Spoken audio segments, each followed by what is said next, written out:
जय श्री राधे कृष्णा। दोस्तों सुख और आनंद मनुष्य के भीतर ही निवास करता है, लेकिन मनुष्य उसे बाहर की दुनिया में ढूंढता है, किसी और इंसान में ढूंढता है, किसी और की जिंदगी में ढूंढता है या अपने भविष्य में ढूंढता है। वह पूरी जिंदगी उस सुख को ढूंढने के लिए, उस सुख को हासिल करने के लिए भटकता रहता है, लेकिन वह सुख उसे बाहर कहीं नहीं मिलता, क्योंकि वह सुख मनुष्य के भीतर ही छुपा हुआ है। आप जो कुछ भी जिंदगी में चाहते हैं, उस चीज को पाने के लिए अगर आप कोशिश नहीं करेंगे, तो उस चीज के ना मिलने पर और खो जाने पर आपको रोने का और अफसोस करने का कोई हक नहीं है। यह जिंदगी आपकी है। यहाँ आपको जो कुछ भी चाहिए, उसके लिए आपको खुद लड़ना होगा। लोग हमेशा दूसरों को दोष देते हैं कि उसकी वजह से मेरी जिंदगी खराब हो गई, या मेरे हालातों की वजह से मैंने जो जिंदगी में चाहा वह मुझे मिल नहीं पाया। तो ना हालातों को दोष दो, ना लोगों को। अगर आप जो चाहते हो उसे हासिल नहीं कर पाते, उसकी पूरी जिम्मेदारी सिर्फ आपकी है, ना कि किसी और की। इसलिए जो कुछ भी आप जिंदगी में पाना चाहते हैं, उसके लिए आप खुद को लायक बनाएं, और लायक बनने के लिए खुद पर मेहनत करना कभी मत छोड़ना। दोस्तों, कर्म करो, फल की इच्छा मत करो। इसका अर्थ क्या है, आइए इस कहानी के माध्यम से समझते हैं। यह बात बहुत ही पुरानी है कि किसी राज्य में आदित्य नाम के एक राजा का राज हुआ करता था। राजा आदित्य बड़े धर्मात्मा व्यक्ति थे। राजा की एक बड़ी संस्कारी रानी थी, जिसका नाम था शकुंतला देवी। वह दोनों पति पत्नी भगवान ब्रह्मा जी के बहुत बड़े भक्त थे। ब्रह्मा जी की आराधना करने के लिए मंदिर जाना उनका प्रतिदिन का नियम था। राजा आदित्य धर्मपूर्वक अपने राज्य का संचालन कर रहे थे। उनके राज्य में कोई भी व्यक्ति दुखी नहीं था। सारी प्रजा सुख और वैभव से संपन्न थी। चारों तरफ खुशियां ही खुशियां। काफी वर्ष हुए, परंतु राजा के यहाँ कोई संतान का जन्म नहीं हुआ। राजा की आयु ढलती जा रही थी, लेकिन उनके घर पर अभी भी कोई बालक का जन्म नहीं हुआ। एक दिन की बात है, राजा सुबह सुबह अपनी पत्नी के साथ मंदिर की तरफ जा रहे थे। जब वे दोनों रास्ते से गुजर रहे थे, तभी रास्ते में दो पति पत्नी अपनी छोटी सी दुकान में फूल बेच रहे थे। वे दोनों इसी राज्य के थे। जब उन दोनों के सामने वह राजा को आते हुए देखा, तो दोनों पति पत्नी ने अपना मुंह फेर कर खड़े हो गए। उन दोनों का ऐसा व्यवहार देखकर राजा आदित्य को अच्छा नहीं लगा। महाराज का उस समय भगवान की पूजा करने के लिए मंदिर जा रहे थे, इसलिए उन दोनों को कुछ नहीं कहा।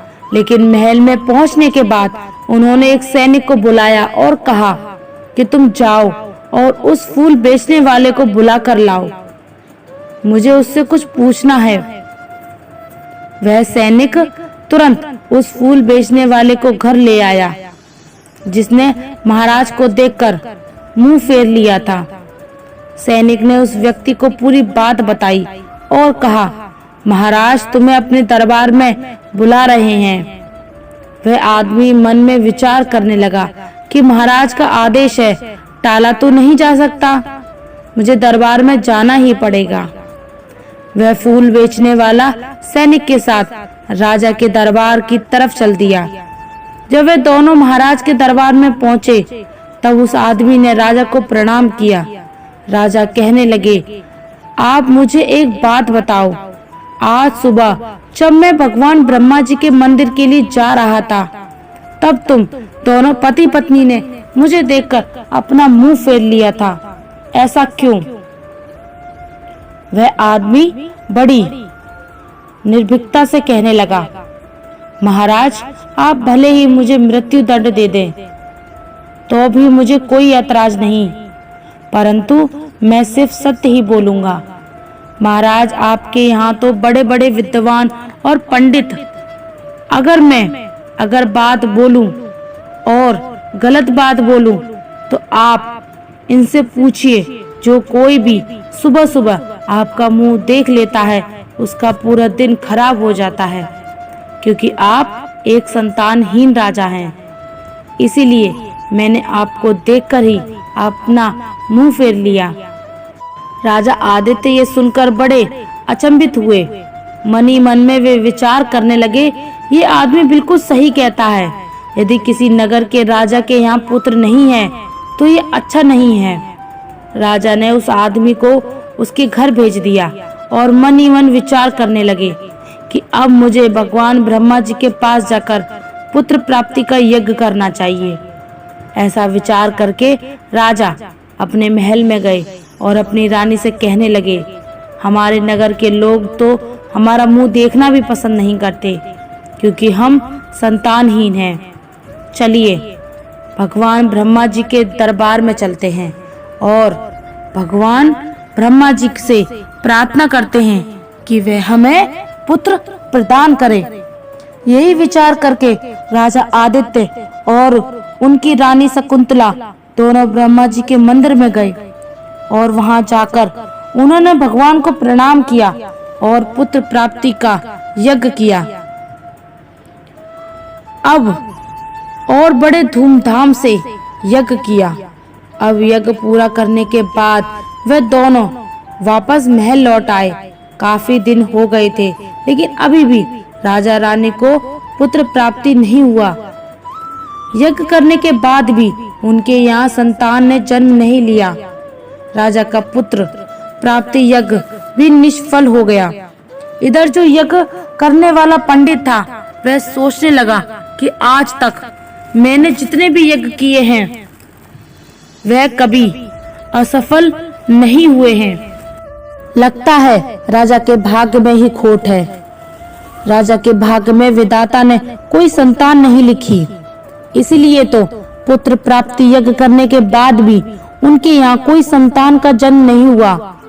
अगली सुबह जब वह राजा अपने महल की बालकनी में खड़े थे, तभी उन्होंने देखा कि एक महल के दरवाजे के पास सपाट कर एक संत बैठे हुए हैं। राजा ने तुरंत अपने सैनिकों को आदेश दिया कि बाहर जो महात्मा बैठे हुए हैं उन्हें बड़े आदर सत्कार से अंदर लेकर आओ।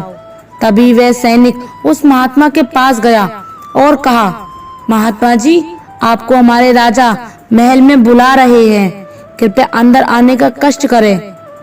महात्मा ने कहा, ठीक है। सैनिक उस महात्मा को अपने साथ लेकर राजा के पास लाए और सैनिक वहां से चला गया। और फिर राजा ने उस महात्मा को प्रणाम किया।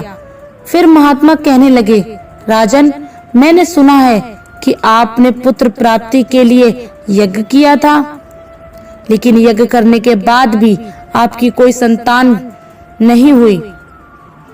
राजन, आप ऐसा समझिए कि मैं यहाँ आपके इस दुख को दूर करने के लिए स्वयं ब्रह्मा जी से मुझे भेजा है। मैं आपके इस दुख को समझता हूँ और मैं जानता हूँ कि आपकी संतान का जन्म न होने का क्या कारण है। तब राजा ने कहा, बताइए महात्मा जी, आखिर मेरे यहाँ संतान उत्पन्न क्यों नहीं होती? तब महात्मा जी कहने लगे, राजन, यह आपके पिछले कर्मों के प्रभाव है, जिसकी वजह से आपको एक रहस्य का श्राप मिला था कि अगले 7 जन्मों तक आपको कोई संतान उत्पन्न नहीं हो सकती। परंतु महाराज, यदि आप चाहें तो मैं आपको उस श्राप से मुक्ति दिलवा सकता हूँ। आपके घर में एक सुंदर पुत्र पैदा हो सकता है। राजा उसी संत महात्मा के चरणों में गिर गए और कहने लगे, महाराज जी, यदि आपने ऐसा कर दिया तो मुझ पर आपका बहुत उपकार होगा। तब महल और महात्मा ने अपनी पोटली में से कुछ चावल निकाले और वह राजा को देते हुए कहने लगे, राजन, आप इन चावलों की खीर बनाकर दोनों पति पत्नी खाइए। उसके 3 महीने बाद अवश्य आपको संतान की प्राप्ति होगी। परंतु एक बात हमेशा याद रखिएगा कि इस पुत्र की आयु केवल 21 वर्ष तक होगी। जिस दिन आपका बेटा 21 वर्ष का हो जाएगा उसी दिन उसकी मृत्यु हो जाएगी। यह सुनकर राजा सोच में पड़ गए। वह सोचने लगे, चलो 21 वर्ष ही सही, कम से कम संतानहीन होने का कलंक तो मिट जाएगा। राजा ने कहा, जो भी हो महात्मा, मुझे पुत्र प्रदान कर दीजिए, क्योंकि गुणवान मनुष्य थोड़े ही समय में बहुत कुछ कर जाता है। जीवन भले ही थोड़ा हो परंतु सत्य कर्मों से युक्त होना चाहिए। उस महात्मा ने कहा, ठीक है राजन, आपको पुत्र प्राप्ति अवश्य होगी। और फिर महात्मा राजा को चावलों की पुटली देकर वहां से चले गए। राजा ने यह सूचना अपने राज्य पुरोहित और महारानी को दी कि अब हमारे घर में बहुत ही जल्द पुत्र का जन्म होने वाला है। राजा और उनकी पत्नी ने उन चावलों की खीर बनाकर खाई। अब धीरे धीरे समय बीतता हुआ और महात्मा के कहे अनुसार 3 महीने बाद रानी शकुंतला गर्भवती हो गई। यह देखकर राजा के घर में खुशी की लहर उठ गई। राजा बहुत प्रसन्न हुए। पूरे राज्य में उत्सव मनाया गया। महाराज के यहाँ पुत्र ने जन्म लिया। पूरे नगर में आतिशबाजी की गई और नगर को सजाया गया। राजा ने अपने पुत्र का नाम रुद्र प्रताप रखा गया। राजा और रानी ने अच्छे से परवरिश करने लगे। धीरे धीरे रुद्र बड़ा होने लगा। राजकुमार अपने पिता को ही तरह धर्मात्मा और ईश्वर का भक्त था। राजा का पुत्र बड़ी तेजी से बड़ा होने लगा। समय गुजरता चला गया और वही राजा इस बात से प्रसन्न रहने लगा कि उनके यहाँ एक पुत्र है। अपने पुत्र से लाड़ प्यार में वे ये बात भूल गए कि उनके पुत्र की आयु मात्र 21 वर्ष की है। जब उनके बेटे की आयु 18 वर्ष हो गई तब उन्हें उन्हीं दिनों की बात याद आई कि एक दूसरे नगर के राजा सुमेर सिंह की एक पुत्री थी। वह देखने में बहुत ही सुंदर और अप्सराओं जैसी लगती थी। वह एक परम सुंदर कन्या थी जिसका नाम अवंतिका था। वह कन्या बहुत ही दान धर्म थी। बचपन से ही उसे अपने माता पिता द्वारा धर्म के संस्कार मिले थे। वह प्रत्येक जीव पर दया करती थी। सुबह उठकर अपने द्वार पर आए हुए किसी भी भिक्षु और साधु संत को खाली हाथ नहीं लौटने देती थी। वह हर भूखे को भोजन कराती थी। कन्या धीरे धीरे बड़ी हुई। तब उसके पिता सुमेर सिंह को पता चला कि पास के राजा आदित्य के यहाँ उनका पुत्र रुद्र प्रताप जो है कि अब बड़ा हो चुका है और शादी के योग्य है। तो राजा ने सोचा कि ऐसी धर्मात्मा और तेजस्वी लड़की के लिए अपने पुत्र का विवाह करना चाहिए। राजा ने अपनी बेटी का रिश्ता राजा आदित्य के यहाँ पहुंचा दिया। राजा आदित्य ने विचार किया कि मेरे पुत्र की आयु मात्र 21 वर्ष है, मुझे इसका विवाह कर देना चाहिए। अगर इसके यहाँ कोई पुत्र पैदा हो गया तो मेरा वंश आगे बढ़ता रहेगा। ऐसा विचार करके राजा आदित्य ने अपने राजकुमार का रिश्ता उस कन्या के साथ तय कर दिया। कुछ ही समय के बाद राजकुमारी अवंतिका का राजकुमार रुद्र प्रताप के साथ विवाह हो गया। राजकुमारी बहुत ही प्रतिबंध स्त्री थी। उसका एक नियम था कि वह तब तक पूजन नहीं करती थी जब तक किसी भूखे प्राणी को भोजन नहीं करवा देती। धीरे धीरे समय गुजरता गया। इधर राजा आदित्य को लगने लगा कि उनके पुत्र का अंतिम समय अब नजदीक आ रहा है। उसकी आयु अब पूरी होने वाली है। राजा तो महल से ही पहले से ही जानता था, क्योंकि महात्मा ने उसे सब कुछ पहले से ही बता दिया था कि आपके पुत्र की आयु सिर्फ 21 वर्ष की होगी। राजा ने यह बात किसी और को नहीं बताई थी। धीरे धीरे राजा की चिंता बढ़ती जा रही थी। जैसे जैसे राजकुमार की उम्र बढ़ रही थी वैसे वैसे राजा और भी ज्यादा चिंतित रहने लगा। तब राजकुमार की आयु मात्र 10 दिन शेष रह गई तो राजा सोचने लगा कि अब मैं क्या करूं, मेरा बेटा तो 10 दिन बाद मर जाएगा। पुत्र मोह के कारण राजा बीमार रहने लगा। वे अपने बेटे की मृत्यु की बात सुनकर उन्हें चिंतित नहीं करना चाहते थे। अब तो राजा ने भोजन कराना भी छोड़ दिया। इधर जब वह दिन आ गया जिस दिन उसके पुत्र की मृत्यु होनी थी, उस दिन राजा सुबह से ही ईश्वर के ध्यान में डूब गया। भगवान मुझे पुत्र के जाने का दुख सहन करने की शक्ति दो। विधि के विधाता को तो कोई बदल नहीं सकता, वह तो होकर ही रहेगा। उस राजकुमार रुद्र प्रताप की पत्नी प्रतिदिन भूखे गरीबों को भोजन कराती थी, पक्षियों को दाना डालती थी और रोज की ही तरह वह अपने धर्म कर्म के कामों में लगी रहती थी। इधर यमलोक में यमराज ने देखा कि आज राजकुमार रुद्र प्रताप की मृत्यु का दिन है, तो यमराज ने तुरंत अपने 2 दूतों को आदेश दिया कि जाओ और अब से 1 घंटे के बाद राजकुमार प्रताप के प्राण उसके शरीर से निकाल कर लाओ। उसके लिए तुम एक सर्प के पास जाकर उसे राजकुमार की मृत्यु के लिए प्रेरित करो, क्योंकि राजकुमार की मृत्यु सर्प के डसने से होगी। जब उसे कोई सर्प डसेगा तभी उसके प्राण हर सकते हैं। यमराज ने अपने दूतों से कहा कि जाओ और शीघ्रता से यह काम करो। 1 घंटे के अंदर ही राजकुमार के प्राणों को लेकर आना। यमराज की आज्ञा पाते ही यमदूत राजकुमार रुद्र प्रताप के प्राण लेने के लिए चल दिए। उधर यमराज की माया से प्रेरित होकर एक सर्प के मन में विचार आया कि आज मुझे राजमहल में प्रवेश करना है और वहां घूमना चाहिए, देखना चाहिए कि राजमहल कैसा है। वह सर्प घूमता घूमता राजमहल में जा पहुंचा। अब क्योंकि उस सर्प यमराज से प्रेरित था, इसलिए घूमता घूमता वह उस कक्ष में जा पहुंचा जहाँ राजकुमार सोता था। वह जाकर राजकुमार के बिस्तर में सिमटकर बैठ गया। यमराज के दोनों दूत राजमहल के द्वार पर खड़े हो गए।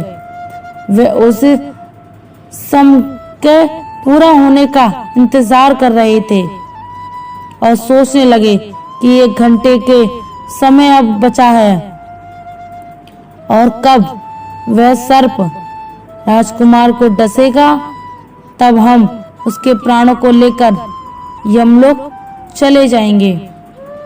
तब वे दोनों दूत का विचार करने लगे और तभी क्या होता है कि एक दूसरे गांव में एक गरीब व्यक्ति रहता था।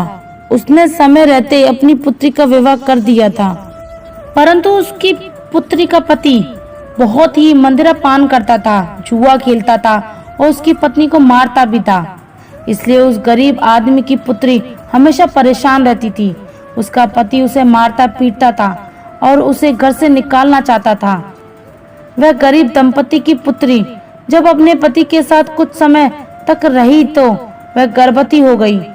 एक दिन उसने अपने पति की मारपीट से तंग आकर अपने पिता के घर में शरण ली और कहने लगी, पिताजी आज के बाद अपने पति के घर नहीं जाऊंगी। उसका पिता अब बूढ़ा हो चुका था, उसकी कुछ कमाई भी नहीं हो पाती थी, इसलिए वह बेचारा भिक्षा मांगकर गुजारा करता था। भिक्षा मांगकर वह तीनों प्राणियों का पेट पालता था। समय पूरा हुआ तो उसकी पुत्री ने एक बेटी को जन्म दिया। अब उसे बहुत तेज भूख लग रही थी। उसे भोजन की आवश्यकता थी, क्योंकि प्रसव काल की जो भूख होती है वह बहुत ही तेज होती है। वह अपने पिता से भोजन मांगने लगी, परंतु बेचारा गरीब ब्राह्मण भोजन लाने के लिए आसपास के गांव में गया, लेकिन उसके रोज रोज मांगने के कारण उसे लोग भिक्षा नहीं दे रहे थे।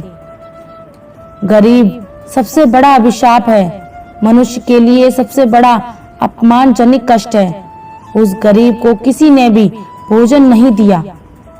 इधर उसकी लड़की भूख से बेचैन हो रही थी। वह अपने पिता से कहने लगी, पिताजी मैं भूख के मारे मर जाऊंगी। बिना भोजन किए 3 दिन बीत चुके थे।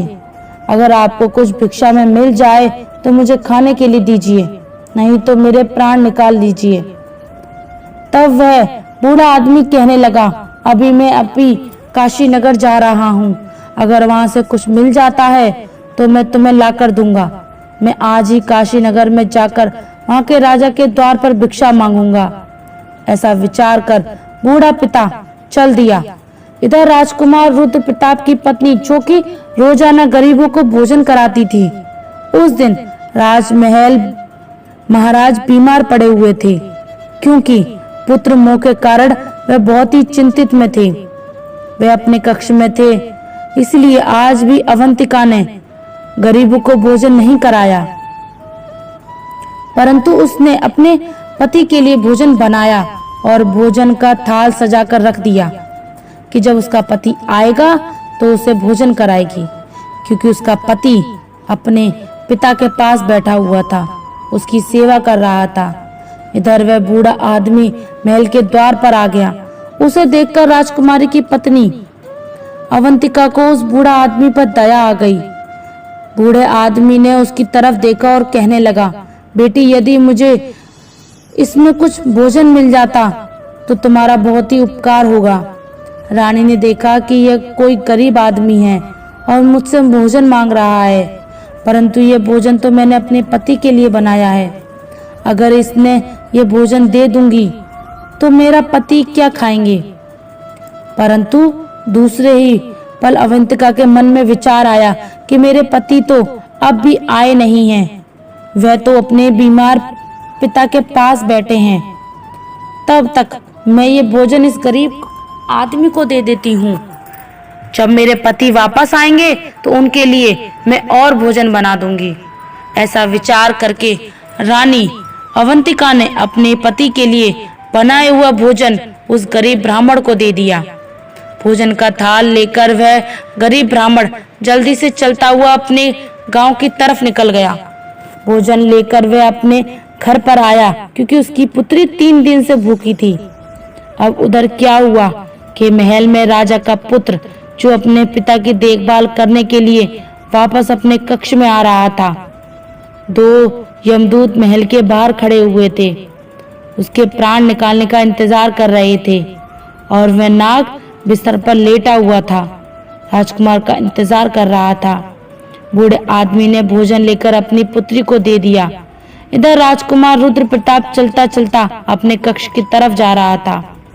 यमदूत सोच रहे थे कि अब कुछ ही क्षण बचे हैं, जैसे ही वह नाग राजकुमार को डसेगा तो हम उसके प्राण निकाल कर ले जाएंगे। बूढ़े आदमी ने वह भोजन अपनी पुत्री को दिया।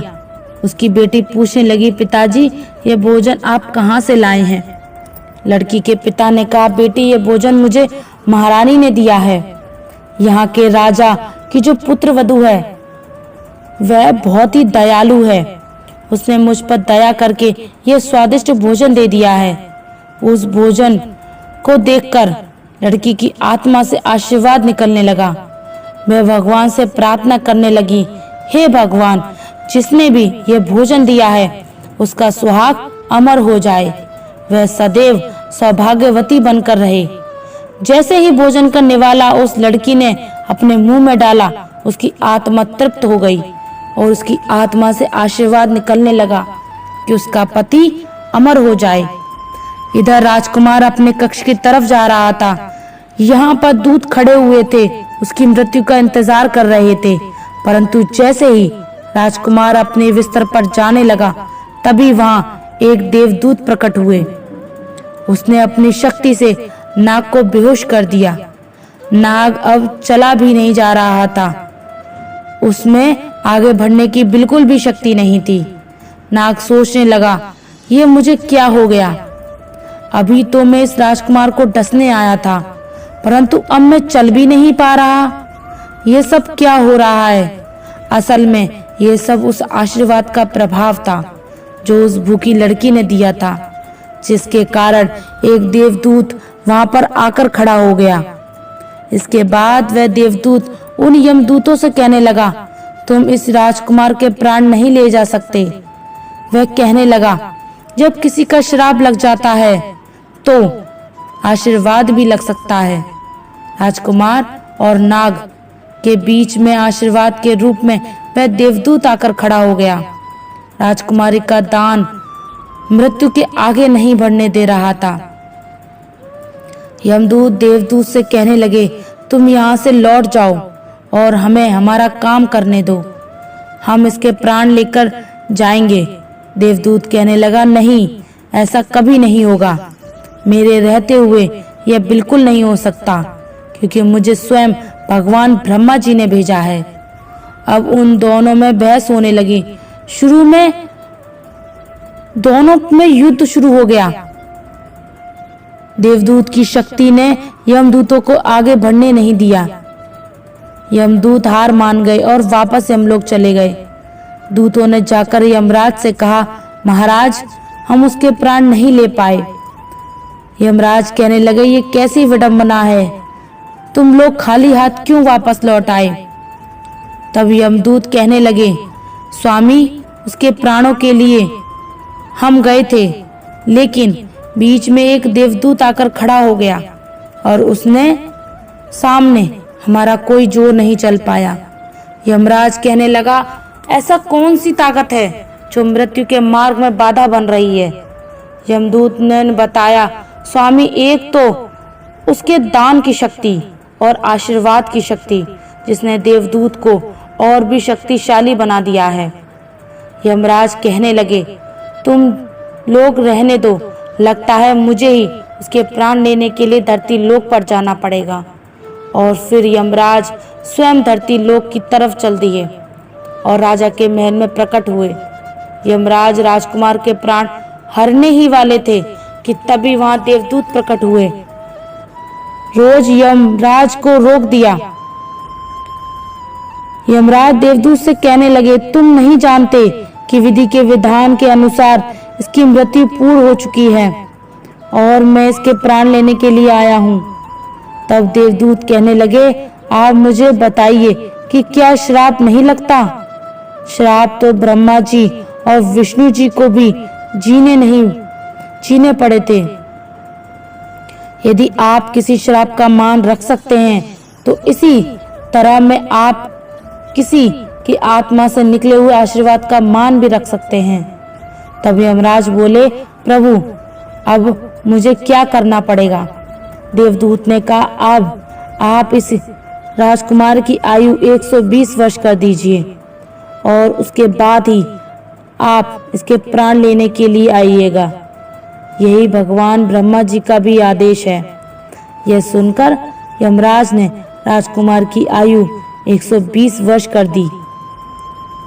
इसके बाद यमराज वापस यमलोक लौट गए और इस तरह से एक भूखे को दान देने पर राजा के पुत्र की आयु बढ़ गई और मृत्यु भी टल गई। इसके बाद राजा आदित्य और उसका परिवार सुखी सुखी अपना जीवन व्यतीत करने लगे। लोग सच की कहते हैं कि अन्न का दान सबसे बड़ा दान होता है। किसी भूखे को दिया गया अन्न एक महान यज्ञ के बराबर है। तो दोस्तों, कैसी लगी आपको ये कहानी? आप हमें कमेंट सेक्शन में ज़रूर बताना और अच्छी लगी हो तो इस चैनल को सब्सक्राइब जरूर कर देना। तो चलिए मिलते हैं ऐसे ही कोई नई कहानी में। तब तक के लिए अपना ख्याल रखिए। धन्यवाद। जय श्री राधे कृष्णा।